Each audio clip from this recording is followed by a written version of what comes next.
Sin chur a tafod. Okay, yeah. An bháin de agus in Swiss dúbal dan mar. Back up am an sin déir chun ratís na batís ó te tepan ar ceann an bháin. That's go, yeah. Agus múinteoir na ceisiní. Okay. Ach, tá an na ceisiní an bheabhar in is beag nach. Yeah, dirty. Try sé ana chomhnigh sin. Right. Mi da hi ar lach. Yeah, go búnú so chur an ceist ar rií conas mar hána si de stoch ar sen a gael agus a tógu tú le gael agus mar sin. Yeah, well, yeah. Well, near tógu, bhí an indication, near tógu le gael mé nú near scoiliacht gaelga, gomsa, sa bhain scoil, ná sa bhain scoil. Is dócha gur bé an rud a sppraig mé chun a bheith, pártach i gníomhíocht i gaelga is mar sin de ná gur imig mé go dtí an gaeltacht, de bhí me an gaeltacht agus bhí mé pártach le cláiste na bhíon. Agus sin an rud is sppraig mé is dócha mar bhí, nuair bhí tú sa chláiste bhí ort gaelga leabhar tamar fad agus, chuir sin an bhéim ar leabhart agus a bheith ag commerceáid sé gaelga an tamanach. Agus sin rud hahan sé lom agus is tócha gur dréir mar bhí mé ag buint sprí as an gaelga gur hiig mé gur teanga bio bhí ann agus nuair bhí mé ag buint solt agus sprí as bin an áit agus an sin nuair bhí mé ag tháinig seo bhí mé céim sa bhúnteoireacht agus ag an nám bhí ort over acadúil a ranú agus rannig me gaeilge mar bhí me go maith an gaeilge stocha tuis go rah mé in an caint agus níor bhí me stad ar sa bhanscoil mar tíocht mar sin de ní ra sé roiachar orm is dóil am is bhí sim go mánas mar sin de so bhí ri me gaeilge an sin mar over acadúil agus bhí me fós bhí buinte go fós le cláis na bhí nuair bhí me an seo mar bhí me go mar chinar ann bhí me go mar bhúnteoir ann. So bhí mé cinál sáte in san corcan cín le gaeilge mar hampla in san agriíocht sin. Céin cláis go bailach? Well, bhí mé rasmoci dos bar nuair bhí mé is bhanscoil agus an sin le cláis na bhíon go háirithe ag an nám sin ag tús na hochtaí, lá na hochtaí, bhí cláistí acu ar fud na tíre an mud rinne siad de an ná bhíoch scoil cónathe acu. Aber is bhí scoil cónathe acu i dúm chun le gailh scoil cónathe acu i ngáirhhaile, i gaharlach, timpeall na tíre ar fad agus comáis an gaeltacht bhí cláistí acu a bhí lonathe i scoil cónathe. So bhí me go mar cinnar mar hampla i dúm agus an sin bhí me go mar bhúnteoir i dúm freisin. So sin an rud sin an cuí in a daibling mé le cláiste na bhíon, so agus an sin is tócha nuair a bhí an chéim críicne gom an sin bhí sima gom bhí me chuirteach ar postanna in Gaelscoilna agus in Gaelscoilna ach hála gur go bhúr me post in Gaelscoil agus fuair me post in Gaelscoil sa Trá Mhór as a bara agus an sin bhí me i Luimnigh Ghaelscoil Sheoirse Clancy. So sin cinál an star a bhí ann éh má chuid Taurus so. Yeah, Taurus, yeah. So agus céim léana a hána tú isteach go bar Philip Barún. Philip Barún hosig mé nach do cuaig. Hosig mé nuair bhí an scoil ag tosnú. Bhí an scoil ag tosnú nach do cuaig agus ba mise an céad múinteoir an príomhide. Agus bhí mé ann an sin go dtí 8 so ceir scoil bhliain go le a bhí gceist an sin agus sin an áit inar hosnig mé agus an sin bhí mé Gaelscoil Sheoirse Clancy ar feadh bliana an sin.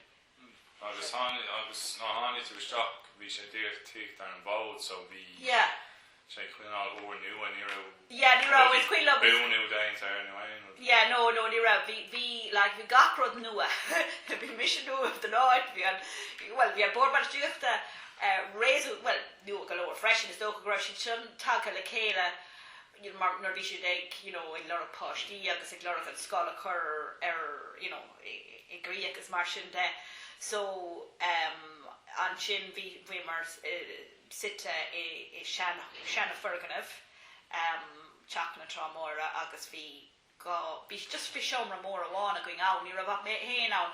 Is cuinnam, bhí sé gceiste go mbeadh beirt, bhí sé éagsúla go mbeadh beirt Múinteoir ag tosnú. Ach an rud a hála ná níor tháinig gach duine a dúirt go dúchach, níor tháinig gach páiste. Agus mar sin bhí na hifreacha, ní rah glór ifreacha ag gcóir beirt. Agus sin bin ceantas na rudaí a bhí á corcon chéad is cuinnam ag túsna ag túsan rud nar hosna mé ann. Bhí sé glór níos mó páistí a bheith isteach chun go mbeadh an bheirt Múinteoir mar is cuinnam bhí rang ní an bheoga agam agus bhí rang a héana agam. Bin an rud mar bhí an fágur a rang a héana ná ag an am sa Trá Mhór bhíoh an Reintas na scoile bhí na níán ann agus an sin ag rang a héin deistriigh siad go bhí scoil na múcailí nó scoil na gailí. So sin an fágur roundig siad a rang a héin a bheile freisin mar bhíoh na páistí ag dollaraig an sin. So ach, bhí sé sin dachar is dócha ormsa mar Múinteoir ag tosnú, mar mi dtír tosnú freisin. Agus bhí, ní ná bheogus rang a héin, so bhí sé cinál dachar, Chun sé anthá sin, ag na hídálaíochta le. Yeah, sin an rud. Bheith an lámh riis. An rud a bhá, bhí mé, chuid mé dathí ar so go dréir a chéile. Ach, well, dibig na níán a bhaile ag gám lón, so bhí úr a clé go le rang a héin.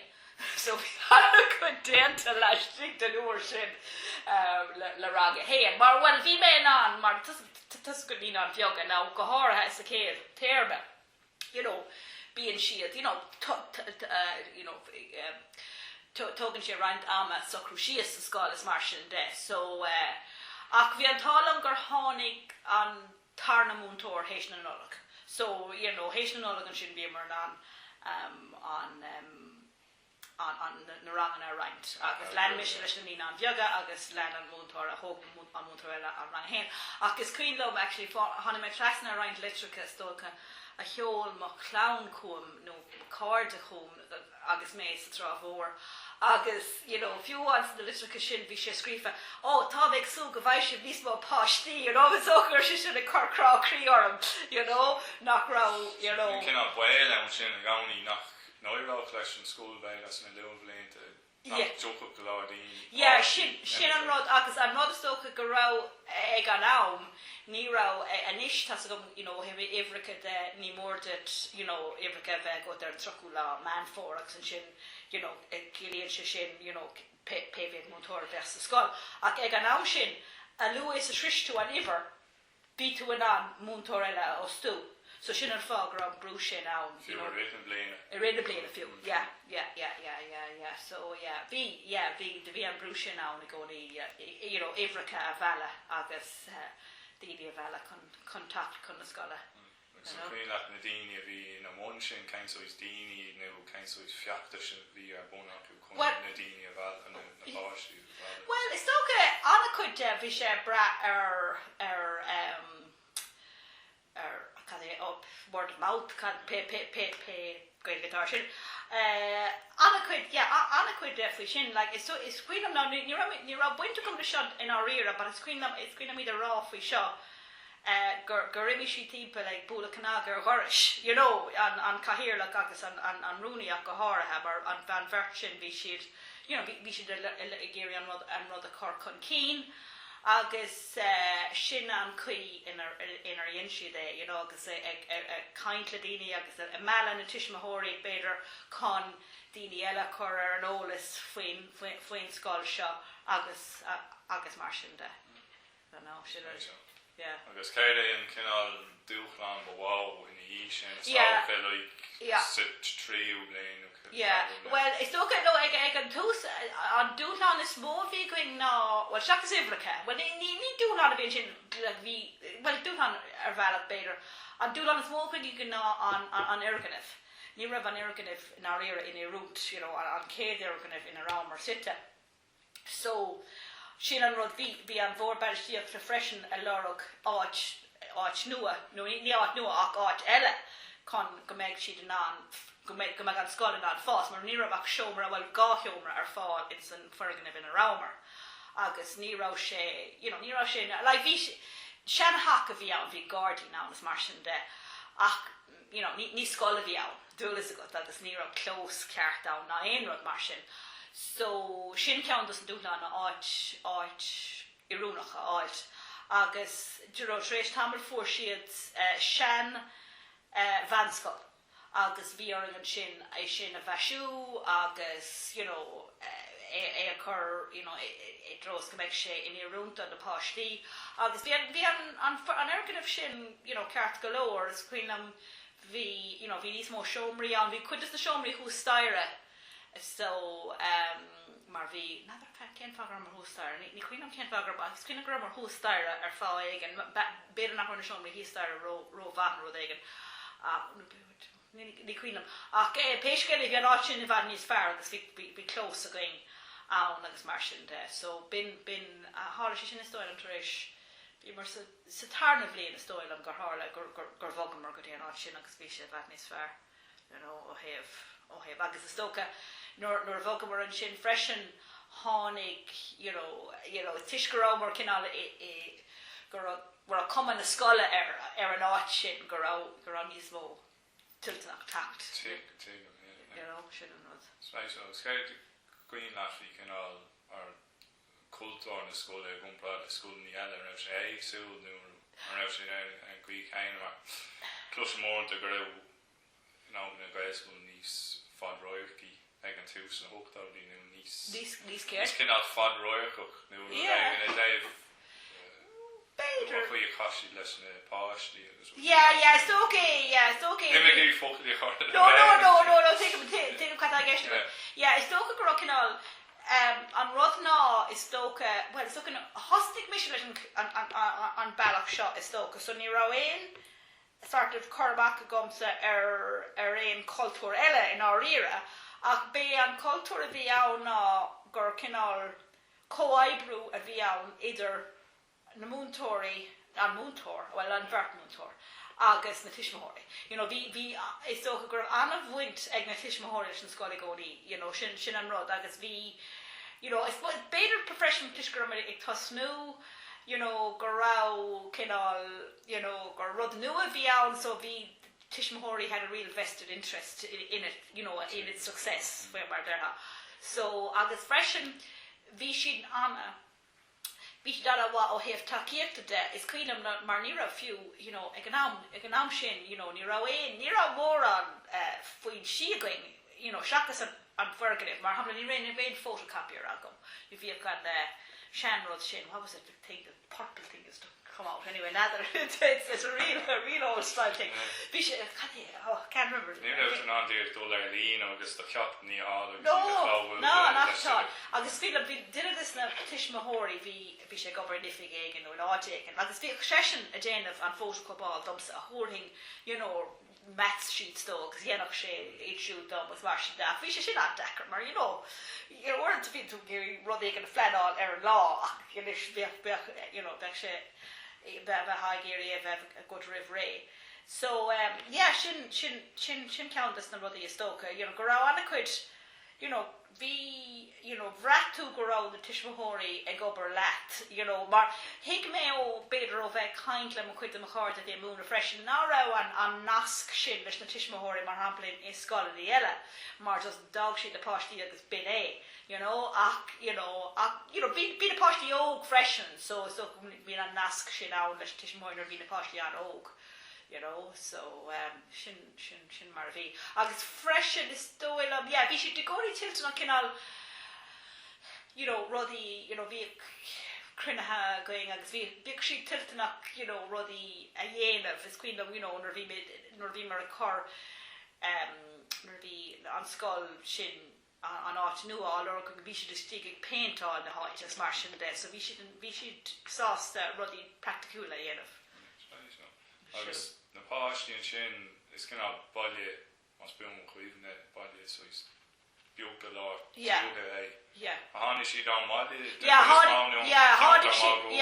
Tháinig siad, ón counter timpeall na scoile ón maiar fad is dóil am timpeall na scoile agus bhí an Trá Mhór bhí sé ag an am is tócha gur sé díreach tosnathe ag fás mar an Trá Mhór féin tá sé 7,000 8,000 ó Port Lairge so bhfuil is go bíanana chud agus tá sé tris an ástréis tachtar ó hin ach ag an am bhí roinnt istát a hiachtatóga agus bhíocht daoine ina cónaí sa Trá Mhór agus i gobar Port Lairge bin an nós bheamar bhí an Trá Mhór cóstagus mar sin de so bhí anna chud daoine ina cónaí timpeall na háinte freisin in istát a hiachtas mar sin de so bin an áit as a dánig na páistí hánig siad ó gaáid agus bhí meascán bhí roimh tuismitheoirí go raibh gur raibh conas a chuirige seo go raibh bhí siad ag tacht ó ceantracha difriúla bhí ceantracha sóisialta aber go bíoh tíoh sóisialta in san Trá Mhór agus bhí roinnte tacht ó áit sin agus roinnte tacht ó áit na príváid agus mar so bhí meascán anna bheascán de fáistí Spéisiú agus an gaeltach na rinne is sin rá ada web an rahain. Ní rah mór an is cuioine an beidir tréis blian nó go na beidir sa tríú bhlíanaach mé ann is cuioine gur imí mar go raibh bhí nasca going bhí níos mó nasca going in áíire well bhí níos mó nasca gom héin le ar an Gaelscoil Port Lairge mar cuioinech lom ag an nám bhí me ar cóla ó phríomhíal agus mar sin de so bhí nasca mar an Gaelscoil i Port Lairge féin agus freisin bhí bhí is cuilam déimar go dtí an gail go déimar go dtí nó inú ngarabhá an is dóil am go raibh nasca going an freisin leis an Gaelscoil inú garbal agus go raibh cinál troscoile going in ará na páistí a measca le céile an uairháin is dóil amach ní rá an áíire mór an ó héamh nas leis an gailteachta ní raibh. Agus an sin dag tú an scúl nó a hála aon achtra ar le? No, níor tháinig fós mé. Fós mé fear as Luimnigh, is as Luimnigh dom. Ó Bhuachas, so sin a hála agus... An Cathair nó?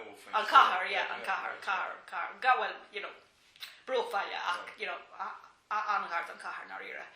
Agus fós mé fear ó Luimnigh agus heasta go sin tachtar neisco Luimnigh sin go dtíreach an rud a hála agus sin tháinig an post i Ghaelscoil Sheoirse Clancy is chuirméisteach ar sin agus fuair mé agus bhí tú ann ní raibh beag sin ar feadh bliana mar chuirméisteach ar fust eile ag an nGaelscoil a bhí níos giradom sa bhaile just bhí sin níos iarúnaí gom an scoil sin ó héamh an áit mar sin anathe agus bhí Ghaelscoil Sheoirse Clancy bhí sé sin a ríis bhí cinál na bhí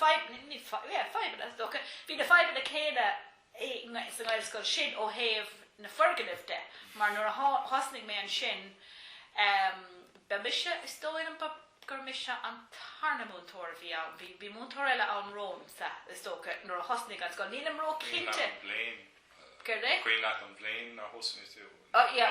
Ochtoné thosnig ochtoné nadidir céco fada, ní cuiinlam céco fada is a bhí Gaelscoil Sheoirse Clancy ar an bhód ag an am sin cúpla bliain is dóile béidir ní raibh sé arsúil béidir gur thosnig sé timpeall an am céine 8-5 8-6 béidir timpeall an am céine nó thosnig is dócha ag an am sin bhí roinnt rá Gaelscoilna ag oscailt ag an am sin lár na 8 So is dóil am gur béidir gur oscailíoh Gaelscoil Sheoirse Clancy timpeall an am sin. Ach fós féin bhí fiúháin ar fris mis an áit bhí an seomra ag cinál fuirganibh mhór a bhí ann agus bhí kind of seomra a going in acha hala éigen agus a ríis bhí si de lorug áit níos fearr don scoil mar ní rán áit sin go deas a éachar bhí sé cinál bhí sé fiúháin níos mesan an áit le rugga is a Trá Mhór mar Príomhfab éigen? No, ní hí príomhfab bhí sé níos mesan cinál It's not a good kind of in an industrial estate, was good to be out. Agus industrial building, the high seg, and you know, ni ought yes to be on an acre. Now, a rish, vog on skull, and that's to be my own. Yeah, vog on skull, agus former prefab in South Hill House, rish, in kind of Shantak, ach, vi Gardini team, but agus for prefab sa Gardini shin. Agus vi skull on shin, fact Tamalina Stoyle, and Jintash, Bogshire, I agree. Ach, vi an art shin, Ivani's desha, you know, nor a vog more than an art shin. Ach, yeah, so shin been on road. Just Dr. Babisha and better on Tarnam Múinteoir agus ní raibh I'm not my hen ni queen am is don't go right ranganna in san áit is don't go ní ná yeah to be ní ná agam better sheds grave care rangagum not be right wa ranganna in san maid shin you know be so sli rangadó gum is doilam you know Mars Queenlam, yeah, be, you know, so Nira should post down, be, you know, the Nina on Garab. Yeah, each group of that, bin and rod, Agus, you know, the, you know, arch in the Roche Lunaha, Gaelscoil Sheoirse Clancy, you know, is art, Luimnigh grow, right fibre, you know, Gleha better dish area stoka a Gleha inish you know in their own on classification shin now nigga now Agus you know vi right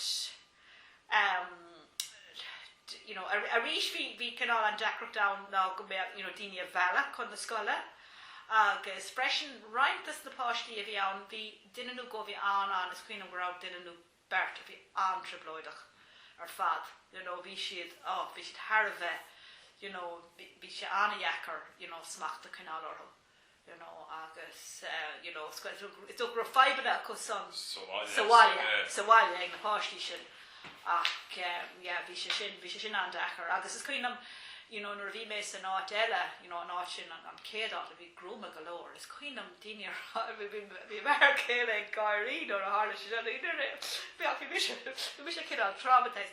It's kind of haunting, now near Winchie Dish and Skull, haunting the lads shop, it's the day gory, haunting she the staff, it's the Skull in Maynor. It's an arch on Maynor, it's haunting she staff, it's good she done, but desk.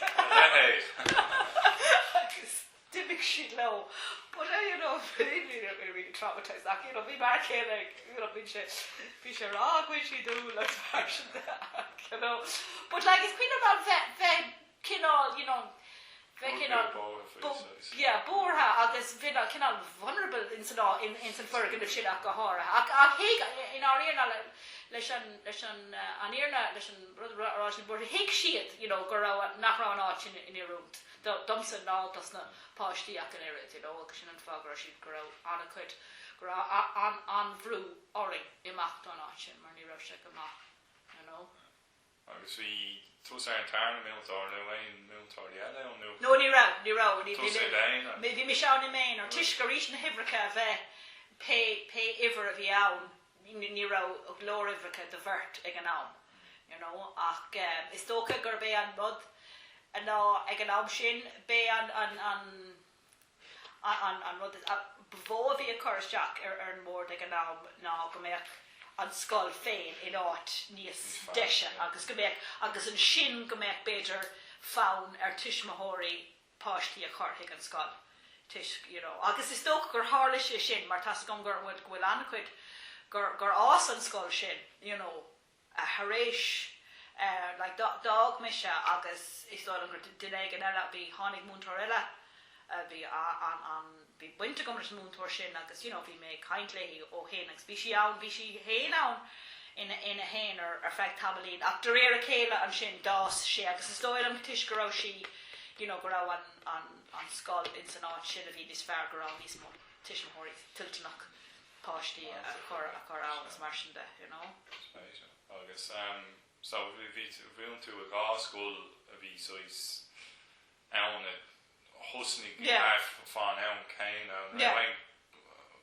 cosúlachtaí actual nu raibh Yeah, stocha go raibh in our rire an rud is stocha fibar dúirt mé an go mbeadh an sieve in a meach an scoil lonathe go mbeadh sé sin inarúntas na fáistí, right? Sin bin a stocha an aimime bhíag an dá mhór de stocha agus is stocha aim eile bhíag ag an dá mhór ná páistí a bheile chun go bhásach an scoil agus go lenach an scoil araig sin bin aim ag an dá scoil is stocha ach ó héamh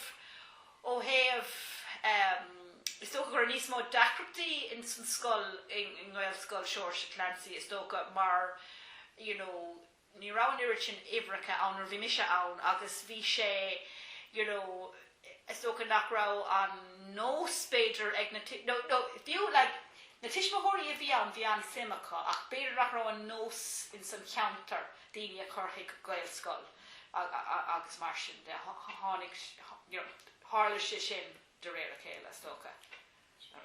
Agus ní raibh diffas rang nu ein ní raibh well dúirt lú tú go raibh beirt páise raibh níos dachar ní Oh yeah, the V, yeah, it's a skull. Ngeelscoil Sheoirse Clancy bhí sé níos kind of níos dúlánaí ó héir mar Múinteoir is dóla agus in Gaelscoil eile ní rá mór an dúlán Múinteoir ach ní rá an irid sin dúlán i gceistú na Múinteoireachta de. Agus céir bhí an Agus an cuioineach daon gaol leis Gaelscoil, it's cuioineach le bheith sin áráid. Ra hostig mé sa Trá Mhór bhí an nós ag an sagart próiste in san áit sin go mbeadh na scoile go mbeadh crunethe leis na scoile na chéile agus is cuioinam dul go dtí na crunethe sin deach an sagart próiste agus chuir mé aithne ar na príomhidí eile a bhí timpeall is mar sin de agus bhíoh siad ag plé rudí a bhfuil leis an baróiste nó rudí a bhfuil leis an scoil is mar sin de agus is cuioinam ná raibh agus thar sin dá scoil is tócha go rá na tuismitheoirí ag iarraí go mbeadh na seirbhísí an brancéad Múinteoir nó rud éigin go mbeadh gaeilge ar fáil ach ní rá an aglis sásta na sagart le rá mé buintló ní rá siad sásta an seomra ar le a chur fáil don Gaelscoil ní rá siad sásta fiú ní dóid an siad sásta fiú gaeilge a churs na seomra ach irid bhí an nósachá is tócha an rud a dhéanamh go mbeadh aber céad Múineadh go mbeadh séirsú leis na páistí ón paróiste ar fad ar an lá céine agus go lenach sé pe sin é goté agus bin an nós agus sin bin an rud. Sheoirse Clancy. Bhí mar cuioinam an rud céine bhí siad a géirí ní rá éon kind of có fad agus ní rá buinte goach le seomra is amháin an céad Múineadh agus is dóil dimig siad is cuioinam bheith tógáil na páistí chun na sé péile go teacht agus mar sin de agus bhí sé sin arsúla méarla. Nadidir an raibh beidir go raibh ní cuioinam ná tá tro go bhléanain so ní cuioinam beidir go raibh árán amháin as go nó padar nó rudéig ach ní rá mórán ní cuioinam go raibh mórán le bhí ar an clí leis an rud sa pharóiste seachas éon rud eile a dhéanamh mu tain. Céine Germany a bhí ceolach an cuioin le Germany ganás cumú Gaelscoil nó well ná ní Germany cultúr nó agréachtaí eile is cuioinach lom nuair a bhí mé sa Gaelscoil sa Trá Mhór is cuioinach lom gur gaile dachas nó Gaelscoilíocht Gaelscoil sin bin an enam a bhí ar ag an am gur sin go maith ó thaobh well bhí siad go maith ó thaobh cóirlete agus bhí siad bhí si ná agus is cuioine go raibh ná nadidir an raibh buint ige le Gaelscoil nó an raibh buint ige le glór na Gael ní mé róchinte lad ar feardar about an pod go cúnachán agus bhíoh sé sin go mór I bhábhar an counter canál Gaeilge a cur chun cín sa counter agus níos a scoil amháin. Yeah, níos a scoil amháin. Actually, that's muy big that. Yeah. Agus is cuioine gur fiachtas ige agus tháinig sé chun na Trá Mhór a chun seo dhéanamh. Bhí sé á dhéanamh stoil ar fud. Bhí sé héananathe gorcaig agus is dóid am go raibh an cheantas na rudí a bhí arsúla ige ná leistigtas na hallmharga go mbeadh comharthaí ar fáil I Gaeilge. You know, agus bin ceantas na rudí a bhí arsúla ige agus is cuioine le mé é tacht chun na háite agus go raibh buinte ige le ceantas na hallmharga sa Trá Mhór agus gur cuir siad na roiimhtas na comharthaí I Gaeilge sa siopa. Agus sin an rud a bhí a gceiste go mbeadh, you know, go mbeadh na háistí an na rudí seo eiscint timp na háite, you know. Ó héamh Clubú dúchas go ní rá ó ní hé nárá sí tiltnach beidir cabhair nó bheith ach is tócha ní rá buinte goin lo in our ire, you know, ní hé beidir nílas go an rá sí láidir san áú na rá ach just ní rá buinte goin leis, you know.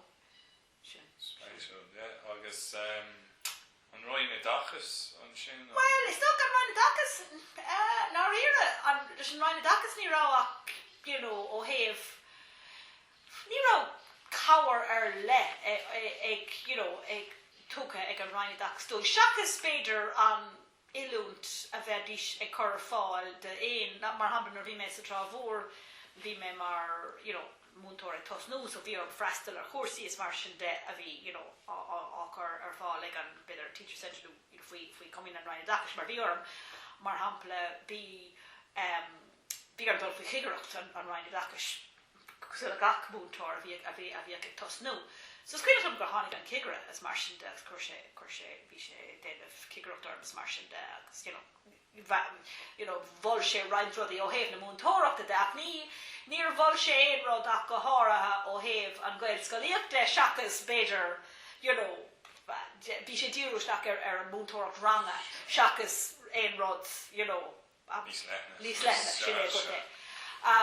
So bin an roimh dachas, so yeah, agus is cuiine like leis an roimh dachas bhí ar, you know, na formica lína, na rudaí a lína agus bhí gur you know, idir bheith sínathe ag an Cathair agus mar sin the returns, the school returns a dhéanamh agus mar sin bin rudaí a bhíon ar gach scoil a dhéanamh, so ní rá you know, ní cuioin le main rud ach go háirithe ar an roimh dachas ar son na Gaelscoil. You know, bhí mar nós gach scoil eile dóibh, you know, ná ire.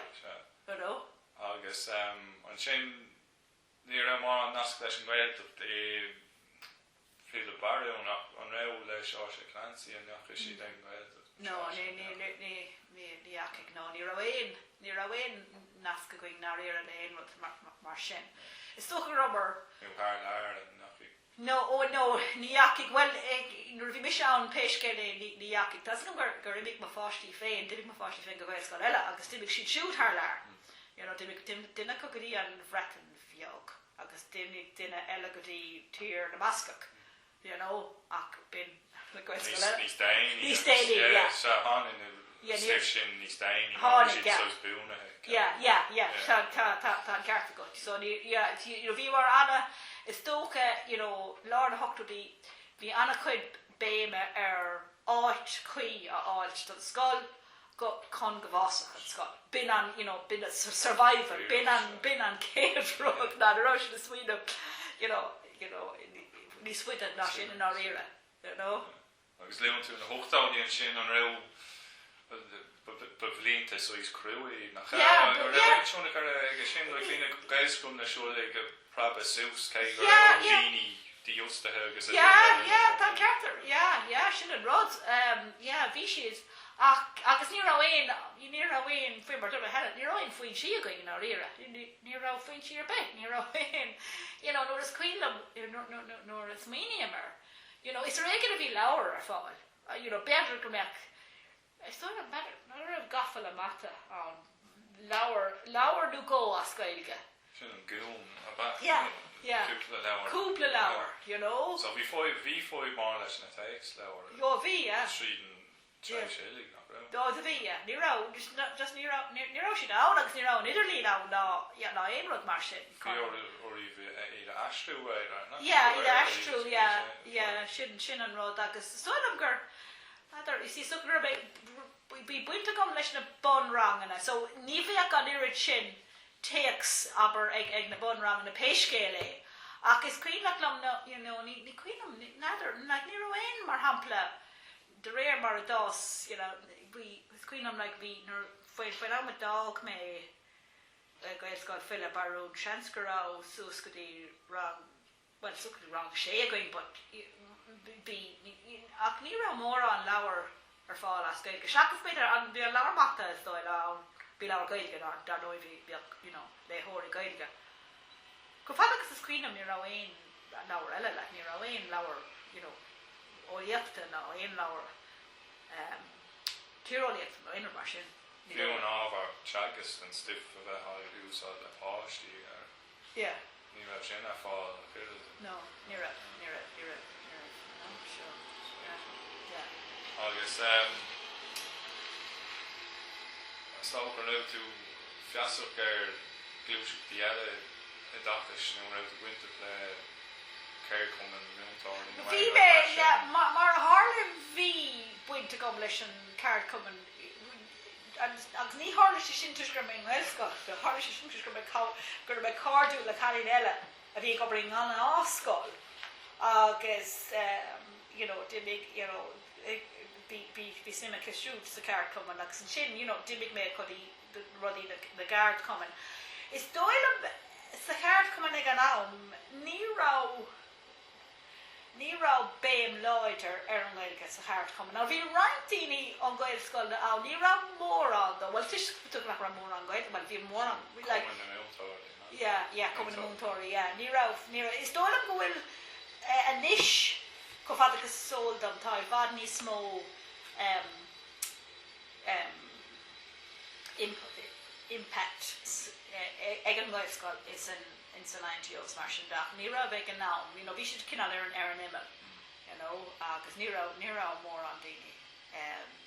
Bhí anna chuid is tóg ag an nám leis na hochtúidí ríis faoi mar a luigh tú sa card cuman bhí anna chuid béime ar pá an Múinteoir agus mar sin agus bhí stalcan ar siúl is dóil i lár na hochtúidí stalcan na Múinteoireachta freisin agus scríanam bhí roimh an céad bliain a bhí mé ag múna bhí mé san Gaelscoil agus bhí mé mar bhail bhí mé mar bhail den cuman mar ceap me gur sin táta go bheith mar bhail den cuman agus is cuiine an gráhar áing an scoil a bhúna tuis go muid ar stal. Ar bhreachtó sa bheith a hís leis a déh páid sa Gaelscoil. Bhil ar bhreacht barúd barúd generál agus in ná riire bhí mé ddíireach ag tosnú mé héin ag múna ag an am sin so níor is tóg an ar hiig mé ná riire na himplachtaí ó hé páide mar bhí mé ddíireach ag tosnú bhí mé ag bon an draim ar péiscéile so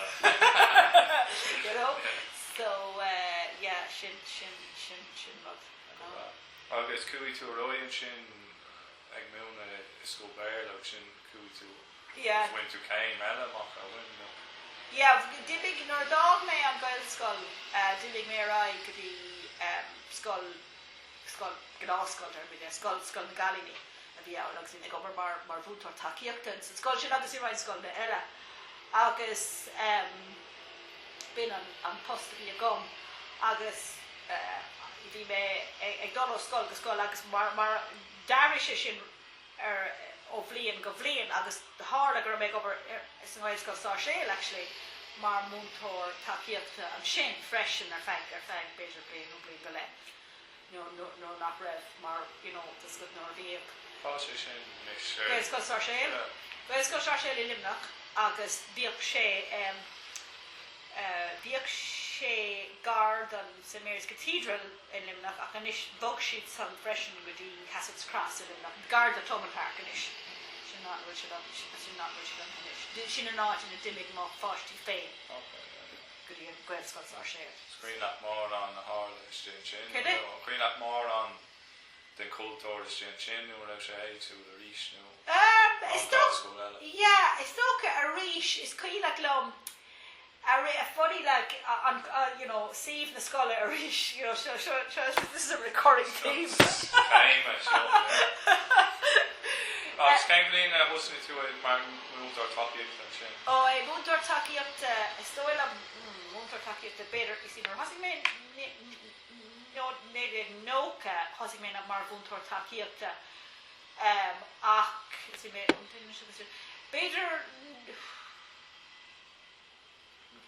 is mé ver se beidir tús na nócadí beidir mar no tá mé mé ceart hosig ma inon féin in nócha Cathair in san Gaelscoil. So no níor raibh mé san Gaelscoil beidir go dtí lár na nócadí beidir nócha sé nócha seacht. Tipo an am sin bhí mé gomar san Gaelscoil Sheoirse ach mé is an céadúir a hosig Gaelscoil Sheoirse me cinnte ach is cuiad an go raibh an aibbe bhí ná gur si ag boga ó áit go háit freisin agus bhíháin a bhí an éirí sinanm a hosig an sin nó go Cathair sa scoil. Is cuiad lom me héanas mar chéile bhí mar a choras a cúta faoi a chuirthaigh an scoil mar ní raibh bhí seomraí acu i conran na Gaeilge agus an sin bhí seomra eile acu in áit éigin i forganmh eile. So bhí bhí siad scoilte ach dúir mar bhí simachchan scoil agus a dúir mar le chuirmid a raigí agus an sin tar éis tamil bhog siad go sean scoil agus bhí sin níos fearr an sean áit an sin an eice le St Mary's Cathedral agus is tóch go raibh siad an sin bhí siad an sin go dtí gur ág an chalín is óige agus níor bhog siad go dtí an scoil in bhfuil siad an is tuairg le bhain is fearr chuig léile hinú mar sin so bhí siad an sa sean scoil agus a rís bhí siad an lorg áit níos fearr agus a tháinig Gaelláis involved in tháinig beidir an Gaelcoláiste tháinig sé sin beidir cin a tháinig sé sin deire na nócadí beidir tús níl an cinnte níl mé cinnte fa sin cén ó a hosnig sé sin ach dimig reintas na nírin má fástas dimig si go dtí cláiste eile cláiste le Gaeilge eile mar caríí ar fad fá gomsa so dimig siad ar fad go dtí an cláiste sin scoil na galíní atá sin ar bhód le fada ach an Gaelcoláiste is cuineach lom ní an rá go míad a chuir an Gaelcoláiste go dtí an beidir an tríú duine so bhí an rá lean sin caríí eile agus táhainú sé sin gachóir óháin ónú gáil tháinig duine anglo groin a dúir an an leis táhainú sé ach is tócha ar bhuine amachchan ís a bhí ar intan ag na daoine ar dús nó an raibh fís a dul seach sa bhile. Is tócha go raibh an fís a goí gomsa agus ag an board i gutain a déirthing ná an páistí an ráha sin a chuirtas na daoine páistí a chur in Gaelscoil an ráha sin a bheith ann agus an sin an Gaeilge chur chun cín agus go bheith Gaeilge mar teanga chumaráides sa scoil agus go bheith an idachas ar fáildóibh in Gaeilge trí bheith na Gaeilge agus bin an rud a heasta going a chur ar an omlan bin an rud a heasta going agus is dóil am gur Tiisgur ás na scoilena, agus gur de réir a chéile gur ás siad agus gur siad gur dairigh siad is treise ó héh imhreacha de ó héh múinteoirí de bhí is mó múinteoir a tacht antú tacht múna antú gur éirigh leis an fís. Le thug sé ra an taba is socha ach bhí mar dúirt mé bé an rud ná áit chuí a áiltí dos a bair agus an sin go bhásach rudí as sin, go mbeadh sé cinál go mé cinál stability á. Spéisiúil. Agus liú tú níos scoil na cáinithe an sin níos liú scoil na cáinithe chlás na bhín ar lean tú roi bheith buinte bheith le chlás na bhín a bhád nó. Lean mé orm stócha go raibh, nuair a thosaigh méid múna mé hain, bhí méid múna sa Trá Mhór agus le ling an saora an sin is tócha go raibh tú, nuair bhí mé mar bhacléin in san áit seo, bhí sé go brad dul go dtí an saora agus a bheith, múna páistí, múna déagóirí agus buinte go le déagóirí. Is tócha faoin ab a thosaigh mé an sin ag obair mar bhúntar ládaimsre níor heasta go dar sé múna lig an saora a rís. So sin bin an cuiad a cinál a dairigh mé as an áíire. Is tó tú go neachí na scoil na cáinithe sin in éig raibh siad. Well, leather, is toch gur úsáid chlás na bhíon na scoil na cáinithe sin chun cuasaí a chur ar fáil. Bhí siad go bhfuil agus is óil an lean siad orthú ar feadh roimh blianta ach is tócha beidir gur narrow cead a chun na scoil na úsáid na ling an saora an sin nílas a gom ach is dóilm go raibh an scoil is cuineach lom go raibh an ceann is cuineach lom go raibh an ceann inis fleanins in inis á úsáid ar feadh ach beidir nach raibh sin úsáid ach ar feadh bliain nó hó. Is tócha gur bhreis sé ar bhanistíad na scoile agus mar sin de agus ar an méid cinnerí agus ar méid daltaí a bhí freistal tiltúnach freistal ar na cuasaí seo so is stoilm an isis faoin am seo stoilm ní ra mór an buinte gom dimig duine na cádaí go choláis na bhí duine bháin bin a méid dimig na daoine eile go choláistí eile ach dimig an duine is óige go choláis na bhíine agus faoin am a dimig si siúd cúpla bliana hin ní ra an irid sin choláistí a go dimig si siúd go rachar a bhí an choláiste fósa go rachar ach nadidir ní cuineach lom ná ní ra an irid sin réimse choláistí agus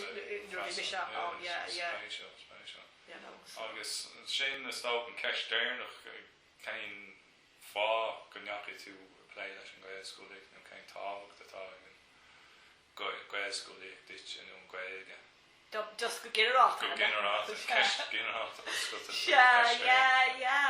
Well, it's not go gredan, credan go dugan an Gaelscoil, harin rodella tugan sé an grá sin don Gaeilge don fáiste is dóil agus go is cuineach lom, a rá be kind of tuismitheoirí an na bliantó hin agus a rá lo, agus sin an cinál an credit a bhí gom hain.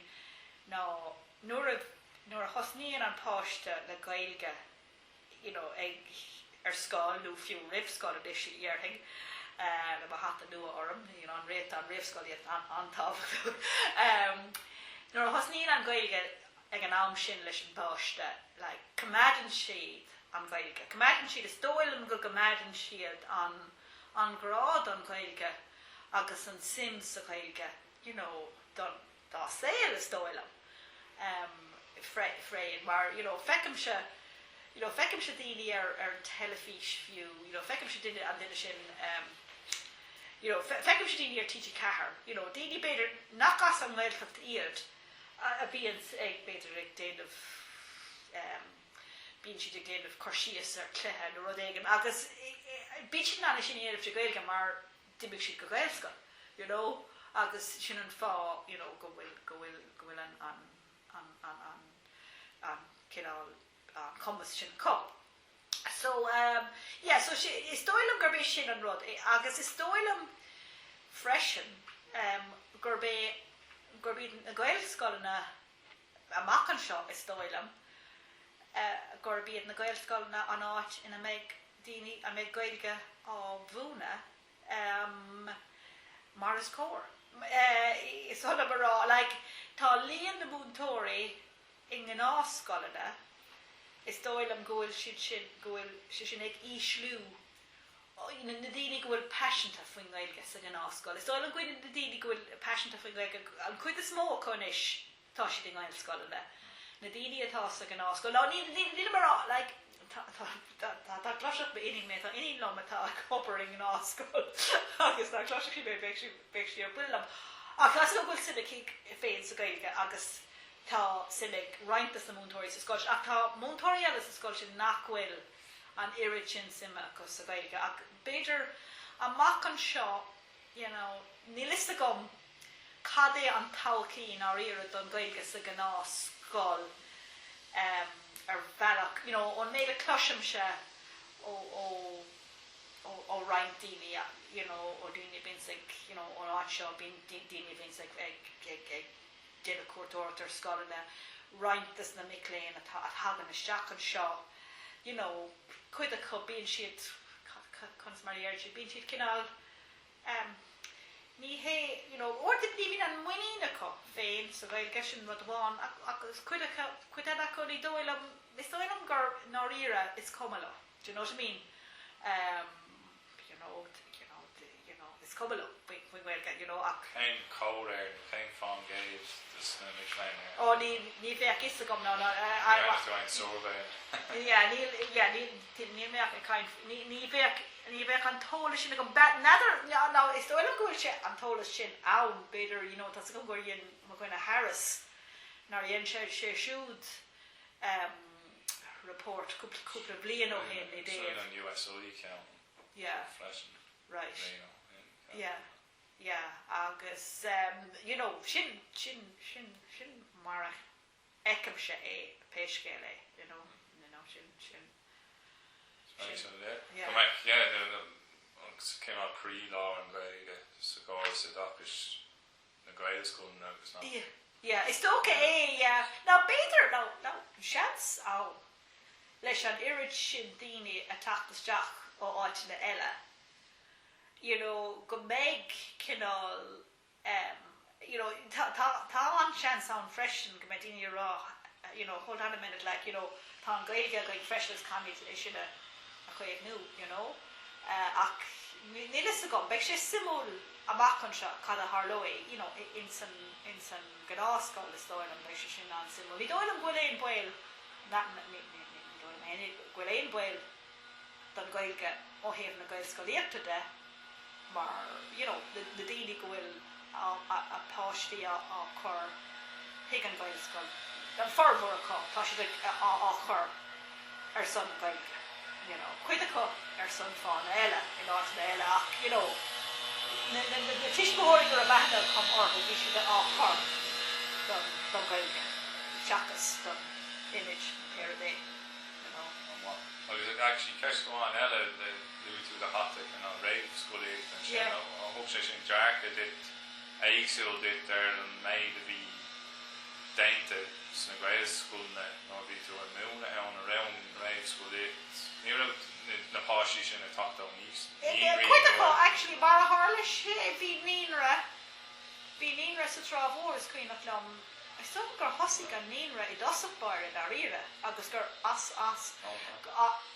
kind of das in áíire is dóilm I das chuid den glúiseacht ó Míníonn is dóilm agus ó na tuismitheoirí a bhí páistí a chuirthaí an Míníonn bhí an duine a bhí geannas an Míníonn lárnach I mór sa bhór bhanistíochta mar a tharla sé ach is dóilm an raibh scoile tá sé sin an tábhacht go thaobh ó thaobh an teanga de is dóilm agus go bheith an nasc sin idir na Míníonn agus na Gaelscoil tá sé sin is dóilm gúil sé sin ag éirí níos treise is dóilm gúil sé sin ag éirí níos treise like Credum go generalta gur cór go mé cinál continuum an luad agus go bhíon, bonid agus go bhíon, íorhhanid agus mar sin de go mé cinál, thread an sin go mé sin, gur continuum atá. Agus go, an rud céin ó héamh na Gaeilge de, sin go mag mechan, an Míníonn, an Gaelscoil agus an Gaelscoil an sin na péad. Tá sin fésaí hang a bléanta. Is dóil am go bhfuil, Is dóil am go bhfuil. Is dócha gur in ngáileh atá si bhfuil áit, nádar bhfuil sé bhfuil áit in ngáileh ina bhfuil go bhfuil cinál campus an Gaeilge an go bhfuil an níoscoil, an bonscoil agus an íorhhanscoil. It's a counter céine. Yeah. Nádar ar chúla mé, go rá ceann go rá pleannaí chun ceann a dhéanamh. Is dóil me sin arás. Ó héamh, ar annacuid slite, ó héamh, cinál an leanúdachas sin ar mé caint faoi, agus ó héamh cinál, tuismitheoirí agus mar sin de go méid si na páistí ar fad, thógáil go dtí áit bháin. Agus, Déanann sé annacuid céile ar... Tuismitheoirí géirí rudí siimplí agus practical an féin. Bíon,